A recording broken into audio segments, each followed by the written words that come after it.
नमस्कार मित्रांनो, आपले स्वागत आहे नवीन एका ब्लॉगमध्ये। बऱ्याच दिवसानंतर विष्णुप्रियाच्या मम्मीची, विष्णुप्रियाची आणि तुम्हा सर्वांची भेट झाली। त्याचं कारण तसंच आहे, ते मी पुढे सांगणार आहे। पण आज आता नवरात्र चालू होती, त्यामुळे म्हणलं चला एखादा तरी व्हिडिओ शूट करावा विष्णुप्रियाचा। आणि मग तिला आजचा कलर होता पिंक, मग तो पिंक कलरचा तिला ड्रेस घातला आणि छान असं फर्स्ट टाईमच तिला असं मुलीसारखं तयार केलं, कारण ती मुलांच्याच कपड्यामध्ये जास्त असते।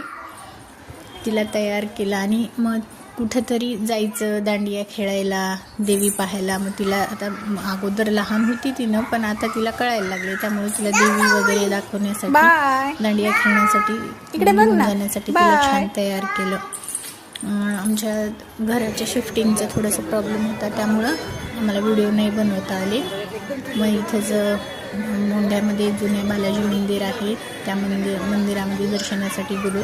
तिथं तो कुत्रा झोपला होता, तो पाहून तिला इतकं, म्हणजे तो रस्त्याच्या मध्यभागी झोपला होता, सारखी तिचं त्याला उठवण्यासाठी हे चालू होतं। मी म्हणजे चावतो बघ, अंगावर येतो बघ म्हणून।